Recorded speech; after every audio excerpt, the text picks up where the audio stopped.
네, 여러분 안녕하십니까. 바로 보는 TV 옴부즈맨의 김승재입니다.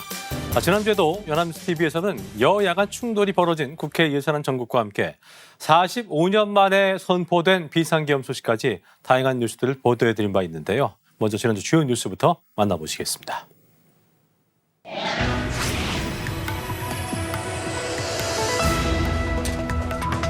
자유 헌정 질서를 지키기 위해 비상계엄을 선포합니다.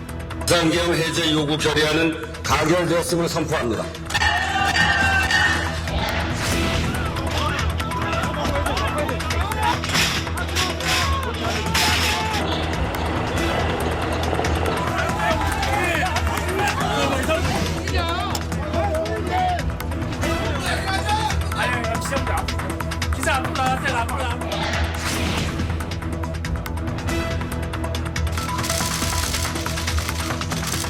정상회담도 하겠다는 뜻이죠.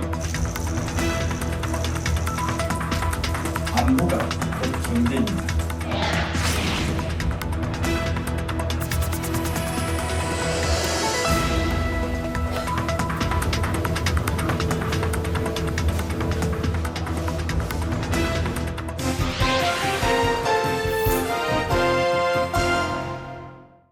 한 주간 보도 내용을 짚어보는 연합뉴스TV를 말한다. 이문주입니다. 얼마 전 대통령 비상계엄 선포로 모두가 놀라고 정신없으셨을 텐데요. 관련하여 연합뉴스TV에서도 다양한 부분에서 취재하여 많은 소식을 전했습니다. 긴급했던 당시 상황을 실시간으로 보도했던 4일 새벽 뉴스특보 살펴보겠습니다. 보도는 국회가 비상계엄 해제 요구 결의안을 의결한 후 국방부 취재기자에 의해 현장에서 전달되었습니다.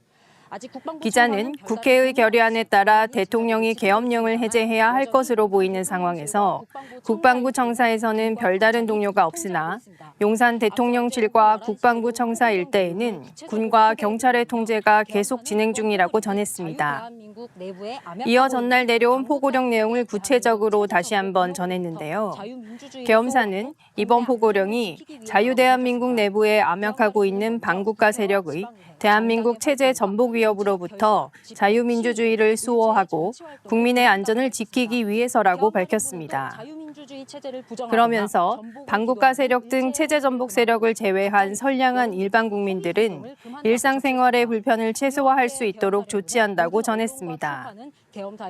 포고령 위반자에 대해서는 대한민국 계엄법 제9조, 즉 계엄사령관 특별조치권에 의해 영장 없이 체포, 구금, 압수수색을 할 수 있으며 계엄법 제14조에 의해 처단한다고 덧붙였습니다. 이와 함께 국방부 장관은 당시 전군 주요 지휘관 회의를 열고 전군의 비상경계 및 대비태세 강화 지시를 내렸다고 전했습니다.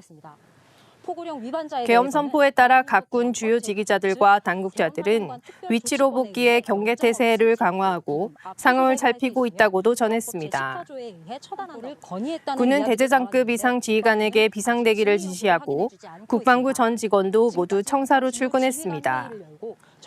김 장관이 윤 대통령에게 비상계엄 선포를 건의했다는 이야기도 나왔는데 당시 국방부는 아직 진위 여부를 확인해 주지는 않고 있다고 전했습니다. 촌각을 다투는 상황에서도 앵커와 기자 모두 침착하게 사실을 전하는 모습이었습니다. 포고령에 대해 구체적으로 정리하는 한편 국방부 취재기자가 당시 국방부 관련자들의 상황을 전방위적으로 전해주었습니다. 이번 일을 통해 연합뉴스TV가 유사시 뉴스 전문 채널로서 제대로 된 역할을 해야 하고 있음을 일부 확인할 수 있었습니다. 각종 SNS에서도 연합뉴스TV를 언급하며 뉴스 전문 채널에서 직접 업로드한 뉴스가 아닌 경우에는 출처를 다시 한번 확인하여 혼란 시 가짜뉴스에 현혹되지 않도록 하라는 주의글이 많았습니다. 본 보도에서도 보도 말미에 김 국방부 장관이 윤 대통령에게 비상계엄 선포를 건의했다는 이야기에 대해서는 아직 국방부에서 진위 여부를 확인해주지 않고 있다고 언급했는데요. 당시 해당 이야기는 사실 여부가 확인되지 않은 상황에서 많은 SNS를 통해 퍼지고 있던 상황이었습니다. 본 보도는 이러한 분위기를 인지하고 SNS에서 이슈가 되고 있는 내용에 대해서도 언급하는 등 당시 상황을 명확히 전달하고자 노력했다고 생각합니다. 이후에도 상황이 진행되는 대로 현장 전달은 물론 전문가와 함께 전하는 대담까지 다양하게 보도되어 시청자로서 상황을 이해하는 데 도움이 되었습니다. 다음은 일반 뉴스 관련한 의견입니다. 외국인 클럽에서 마약 사범들을 긴급 체포한 내용에 대해 보도한 뉴스 리뷰 살펴보겠습니다. 경기도 모 클럽에서 200여 명의 경찰이 클럽 내부에 진입하여 무대를 둘러싸고 사람들이 밖으로 빠져나가지 못하게 통제했습니다. 해당 클럽에서 마약이 유통되고 있다는 내용의 첩보를 입수한 경찰이 현장을 급습한 것입니다. 이들은 주출입구 이외에 또 다른 비상 통로를 만들어 놓고 단속에 대비했는데요. 현장에 있던 손님과 직원 등의 인적 사항을 확인하고 간이 시약 검사를 통해 마약 투약자 12명을 긴급 체포했습니다. 검거된 이들은 클럽에서 필로폰이 함유된 탄산음료를 판매했다고 진술한 것으로 알려졌습니다. 최근 마약 관련 사건, 사고가 많이 일어나고 있는 가운데 본 보도는 경찰들이 사전 준비를 철저히 하여 마약 사범을 체포하는 과정을 잘 전달했다고 생각합니다. 마약 관련 보도는 마약류 관련 범죄의 심각성을 강조해야 하는 한편 모방 범죄를 방지하기 위해 신중한 보도가 필요합니다.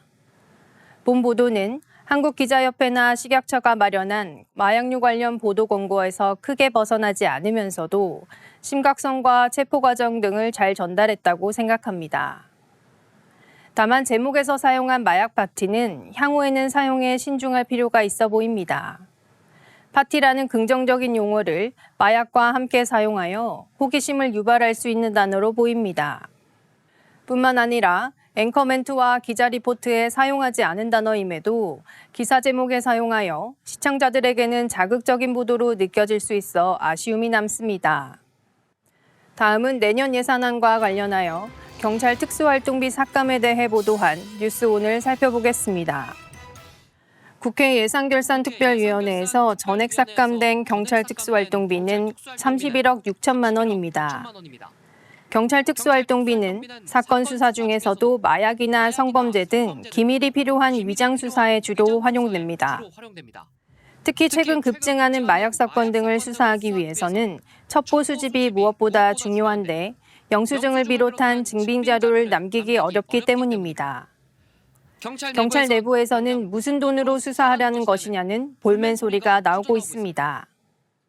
경찰의 위장 수사 범위를 확대하고 있는 기조화도 배치된다는 지적이 나옵니다.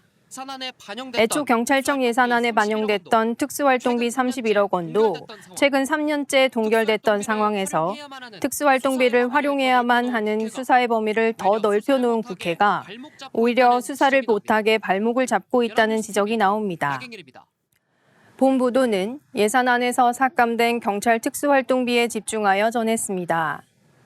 아쉬운 점은 해당 내용을 전달함에 있어 인용한 의견에서 취재원이 명확하지 않음에도 불구하고 큰 따옴표를 활용하여 직접 인용처럼 보도한 부분입니다. 간혹 취재원 보호 등의 이유로 취재원의 신원을 명확하게 하지 못하는 부분이 있을 수 있다는 점은 충분히 이해하고 있습니다. 그럴 경우에는 직접 인용처럼 보이는 큰 따옴표 사용보다는 간접 인용을 통해 전달하는 것이 더 적절했을 것으로 보입니다. 실제 어떤 인물이 언급한 내용인지 명확하지 않은 상황에서 자료 화면은 물론 기사 제목과 하단 자막을 통해서도 동일하게 사용되었는데요. 향후에는 보다 명확한 보도가 필요할 것으로 보입니다. 다음은 식품 포장지 정보에 대해 보도한 토요와이드 살펴보겠습니다. 식품 포장지에 영양 성분을 비롯해 원재료명과 소비기한 등 다양한 정보들이 적혀 있습니다.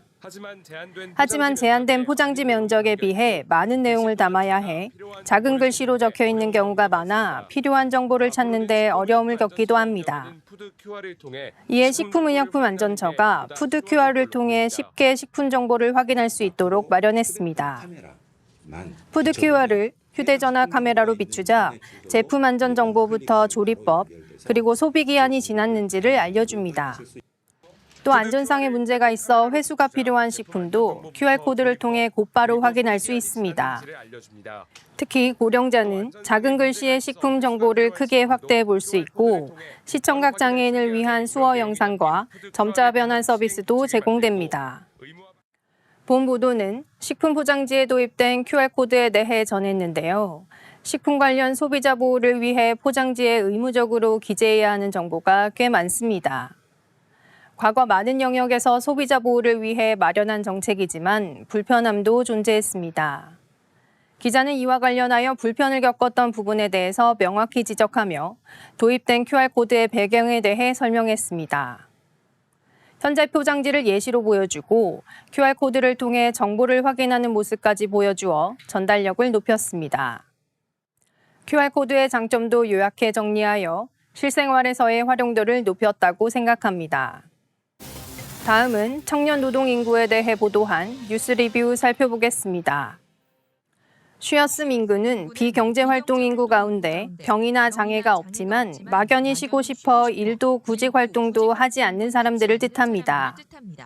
이런 쉬었음 인구가 지난 10월 244만 5천 명으로 같은 달 기준 역대 최대로 나타났습니다. 그 가운데에서도 청년층 비중이 빠르게 커지고 있습니다. 쉬었음 청년 10명 가운데 7명은 경기도나 등의 영향에 비자발적으로, 나머지는 원하는 일자리를 찾기 어려워서 자발적으로 쉰다고 답했습니다. 어떤 이유로든 쉬었음 상태가 길어지면 노동시장에서 영영 이탈하거나 일할 의지도 없는 무직자, 니트족이 될 가능성이 커지는 게 더 큰 문제입니다. 본 보도는 쉬었음 인구 가운데 청년층에 집중하여 보도했습니다. 세대별은 물론 과거 대비 비율도 이해하기 쉽게 전달하여 현재 노동시장의 심각성을 확인할 수 있었습니다. 다만 보도 중간에 언급한 니트족의 경우 별다른 추가 설명 없이 진행되었는데요. 이미 사용한 지 오래된 용어이자 많은 국가에서 사용하는 용어로 대다수의 시청자가 인지하고 있을 가능성이 높을 수도 있습니다.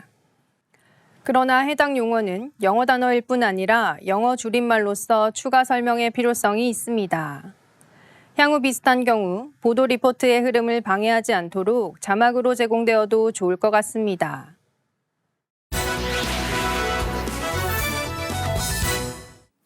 네, 이번 시간은 주말에 방영되는 제작 프로그램을 대학생의 시선으로 분석 및 평가해보는 시간이죠. 캠퍼스 TV 리포트입니다. 이번 주에는 건국대학교 강지우 학생과 함께하겠습니다. 어서 오십시오. 네. 자, 지우 학생 지난주에 어떤 프로그램 모니터링했습니까?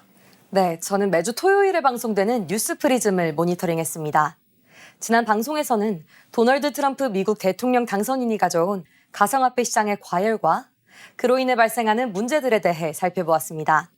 자세한 모니터링 내용 지금부터 함께 보시죠.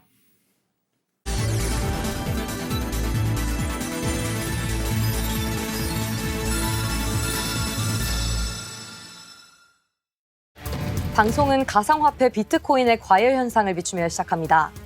국내 가상자산 시장은 이미 주식시장 거래 규모를 뛰어넘었는데요. 국내뿐 아니라 세계적인 가상자산 시장 과열 현상, 그 중심에는 트럼프 미국 대통령 당선인이 있습니다. 선거운동 기간 내내 미국을 가상자산 수도이자 비트코인의 초대 강국으로 만들겠다고 공언했던 트럼프 전 대통령이 당선되자 비트코인 가격이 치솟기 시작한 건데요. 취임 첫날 증권거래위원장부터 해고하겠다고 밝히기도 했습니다. 내년 1월 출범하는 트럼프 2기 행정부에선 아예 가상자산 정책을 전담하는 직책을 새롭게 만드는 방안도 검토 중인 것으로 알려졌는데요. 블룸버그 통신은 트럼프 당선인의 전권 인수팀이 가상자산 전담 직책 신설을 두고 업계 관계자들과 논의 중이라고 전했습니다. 도널드 트럼프 미국 대통령 당선인이 불러일으킨 비트코인 열풍은 국내 시장도 휩쓸고 있는데요. 비트코인이 신고가를 기록했던 날, 국내 5대 가상자산 거래소의 거래 규모는 코스피와 코스닥 시장의 거래대금 총합보다 무려 9조 원을 앞섰습니다. 투자에 관심을 보이는 연령대도 확대됐는데요. 국내 1, 2위 가상자산 거래소에서 전 연령대 중 평균 투자액 1위는 60대 이상이 차지하기도 했습니다. 기존 주요 투자자인 2030 청년층뿐만 아니라 5, 60대 시니어 코인 개미들도 시장에 큰 손으로 나선 건데요. 이들의 신규 계좌 역시 3년 전보다 50만 개 이상 증가했습니다. 가상자산 자문업체 원더프레임의 김동환 대표는 투자자의 숫자 자체는 젊은 층이 많지만 금액으로 보면 고령 투자자가 압도적으로 많다고 말했는데요. 이렇듯 전 세대를 아우르는 인기의 남은 과제는 과세입니다. 가상자산에 대한 22% 세율의 과세는 두 차례 유예 끝에 내년 1월 1일 시행을 앞두고 있는데요. 하지만 여당은 가상자산에 대해 공평과세를 할 준비가 되지 않았다며 추가 유예를 주장하고, 야당은 소득공제를 5천만 원으로 대폭 상향화돼 과세를 시작하는 것 자체가 유의미하다고 보는 등 정치권에선 또다시 유예 공방이 치열합니다. 김영준 고려대 정보보호대학원 교수는 세금을 내야 될 1%의 사람들의 움직임이 중요하다고 말하는데요. 이들이 해외로 나가서 거래를 하게 되면 한국 거래소들의 타격이 불가피하다는 겁니다. 소득이 있는 곳에 세금이 있다는 대원칙 아래에서 당장 시행해야 한다는 주장과 전 세계적으로 과세를 함께 시행할 수 있을 때까지 기다려야 한다는 주장이 복잡하게 얽히는 상황인데요. 정치권에선 가상자산 과세를 두고 계속해서 공방이 이어지고 있습니다. 국내에서 부는 가상자산 열풍은 사실 처음이 아닌데요. 국내에서 처음으로 가상자산 열풍이 일었던 2017년, 비트코인 가격이 2천만 원을 넘어서며 투자 열기는 광풍 수준으로 변했습니다. 이는 큰 부작용을 낳았는데요. 특히 한탕을 노리고 뛰어든 투자자들이 24시간 거래가 가능한 가상자산의 특성 때문에 잠시도 휴대전화를 손에서 놓지 못하며 가상화폐 피해인, 가상화폐 좀비라는 말까지 생겼습니다. 이렇듯 치솟던 가상자산과 거래 규모는 단 한순간 급격하게 주저앉았는데요.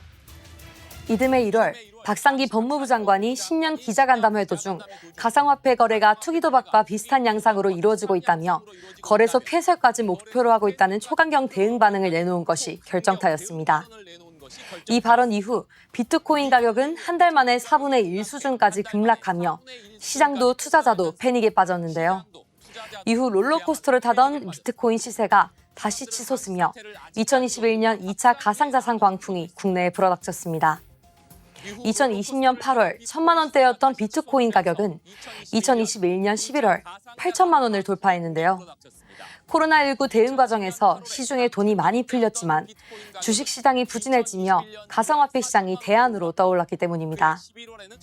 부동산 가격 또한 과열 양상을 보일 만큼 과도하게 뛰어오르며 나만 뒤처지고 있다는 2030 세대의 불안감도 열풍의 배경으로 꼽혔습니다. 현재 비트코인 차트는 연초에 비해 값이 2배 넘게 뛰었는데요.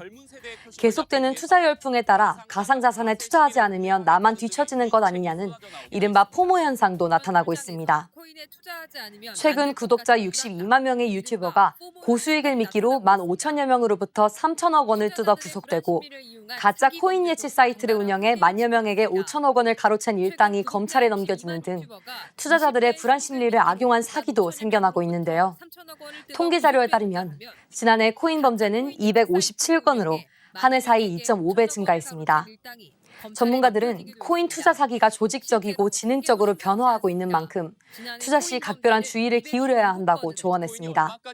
이제 비트코인이 얼마까지 치솟을 것인지 예측하는 것은 의미가 없는 일이라는 얘기까지 나오고 있는데요. 비트코인을 법정 통화로 도입한 나라들도 생겼습니다. 문제는 오를 때도 순식간이며 떨어질 때도 주식시장의 급락을 막기 위한 사이드카나 서킷 브레이커 같은 브레이크 장치가 없다는 것인데요. 비트코인 이후 다른 코인을 뜻하는 알트코인들의 경우는 더욱 심합니다. 대표적인 이더리움의 경우 1년 만에 250만 원에서 10만 원 초반까지 떨어지기도 했는데요. 아무런 기술적 근거 없이 하루가 다르게 유행성 알트코인이 생겨나고 순식간에 사라지는 경우도 흔합니다. 결국 투자에 대한 책임은 투자자 본인에게 있는 만큼 투자자들은 투자에 더욱 주의를 기울여야 한다는 전문가들의 조언을 끝으로 방송은 마무리됩니다. 네, 모니터링한 내용 잘 봤습니다. 지우 학생 이번 뉴스프리즘 보면서 어떤 점이 가장 와닿았습니까? 네, 저는 트럼프의 미국 대통령 당선이 전 세계 가상화폐 시장에 이렇게까지 큰 영향을 미친다는 것이 놀라웠습니다. 다른 주식시장에 비해 비트코인의 상승과 하강폭은 정말 가파른데요. 이를 통한 투자자들의 불안 심리를 악용하는 사기 범죄는 저 또한 문자를 통해 몇 번 겪어봤을 만큼 활개를 치고 있는 것 같습니다.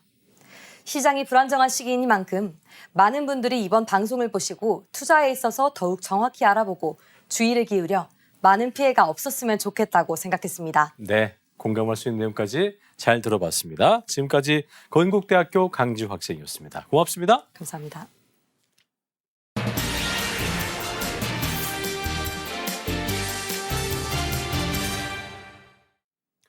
배우 정우성이 모델 문가비와의 사이에서 혼외자를 낳으면서 비혼 출산이 사회적 화두로 떠올랐습니다. 온라인을 중심으로는 비혼 출산을 넣고 무책임하고 비윤리적인 행위라는 지적과 함께 전통적인 가족관에서 탈피해야 한다는 주장이 맞서고 있는데요. 오늘 TV와 비평에서 관련 내용 자세히 짚어보겠습니다. 도움 말씀에 정은정 박사와 함께하겠습니다. 어서 오십시오. 안녕하세요. 네. 자, 배우 정우성 씨, 혼외자의 존재를 인정하면서 사회적 논란이 커지고 있습니다. 혼외자 논란을 둘러싸고 이 사생활부터 법적인 문제까지 다양한 보도가 나오고 있는데요. 먼저 어떤 기사들이 있었는지부터 정리를 해보죠. 네. 모델 문가비 씨가 최근 출산한 아들의 친부가 배우 정우성 씨로 알려지며 많은 사람에게 놀라움을 안겼죠. 정우성 씨의 사생활과 비혼 출산에 대한 다양한 의견, 양육비 문제 등 여러 가지 이슈가 연달아 보도되기도 했는데요. 먼저 정우성 씨는 문가비 씨와 결혼은 하지 않지만 둘 사이에 낳은 아들에게는 아버지로서 책임을 다하겠다고 밝혔습니다. 언론은 처음에는 정우성 씨와 문가비 씨가 비혼 출산에 원만한 의견 일치를 보인 것으로 보도했지만 일부에서는 문가비 씨는 가정을 이루어 아이를 함께 양육하기를 원했으나 정우성 씨가 결혼을 완강히 거부했다고 보도하기도 했는데요. 네. 그 과정에서 정우성 씨에게 오랜 연인이 있다는 등의 사생활과 관련한 논란을 다룬 보도도 이어졌습니다. 그렇군요. 네, 또한 법적으로 혼인 후에 출생자에게 법률상 권리가 발생하기 위해서는 어떤 절차가 필요한지, 정우성 씨가 지급해야 할 양육비의 규모나 상속권은 어떻게 되는지 등 결혼을 하지 않은 두 사람 사이에 낳은 아이를 둘러싼 법적, 경제적 문제를 다룬 보도도 확인할 수 있었습니다. 그랬군요.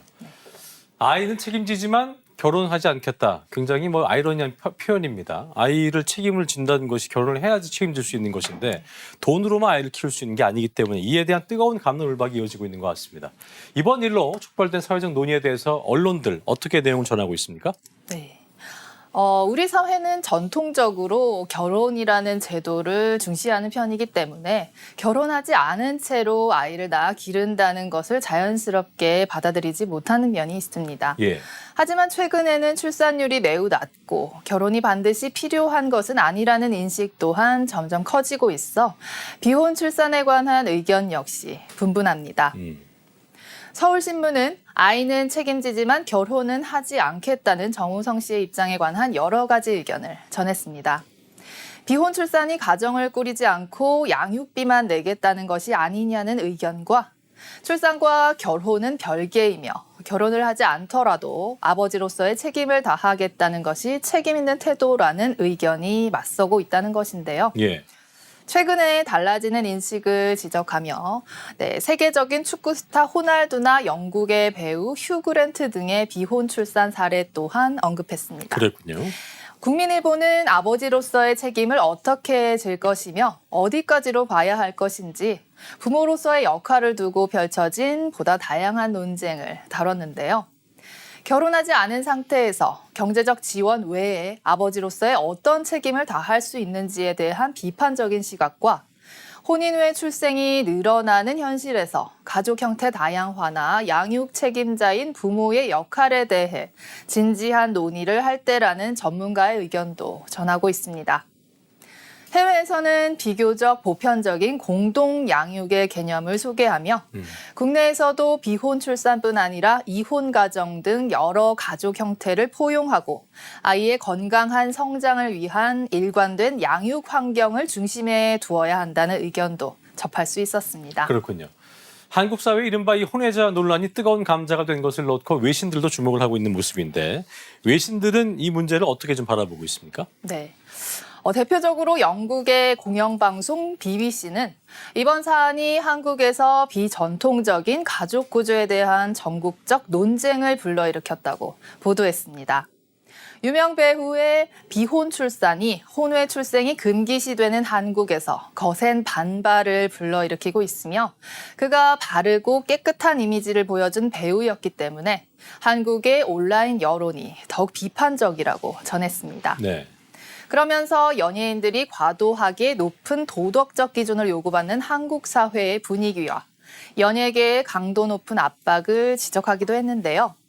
한편으로는 그를 옹호하는 의견도 있으며 가족 구조의 다양성에 대한 한국 사회의 인식이 변화하는 움직임이 보인다며 최근 한국에서 혼외 출생이 용납 가능하다고 답한 비율이 증가한 여론조사 결과를 인용하기도 했습니다. 네.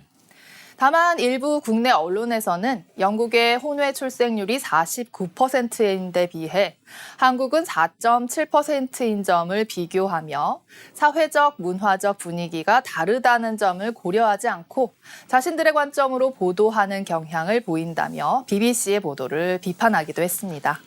네, 지난해 혼인 외 출생자가 10,000명을 넘어섰다고 합니다. 혼외자의 양육비 등 법적인 문제도 그렇고요. 또 필요한 제도에 대해서 언론도 집중 조명을 했는데 관련 내용 정리를 좀 해보죠. 네.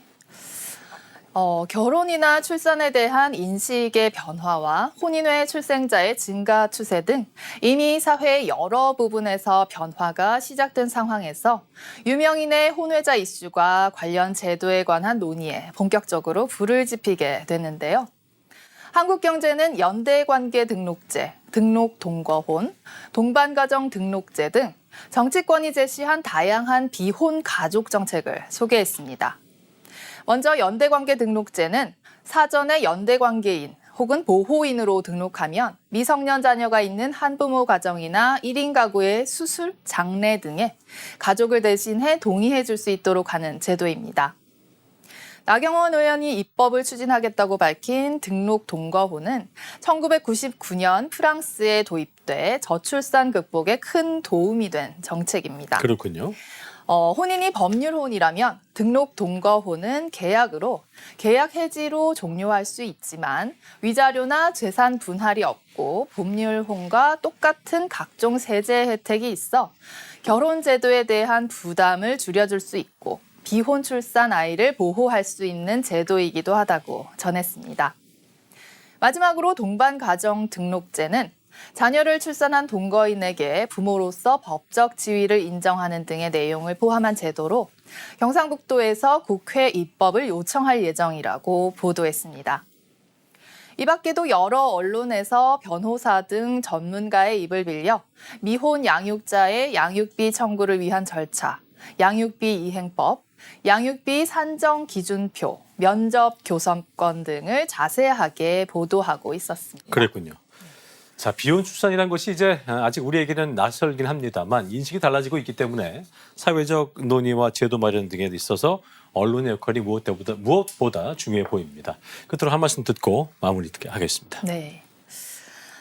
반듯한 이미지를 가진 유명 배우의 비혼 출산 발표가 사람들의 많은 관심을 받으면서 그와 관련한 여러 가지 사회적 논의도 활발하게 이루어지고 있습니다.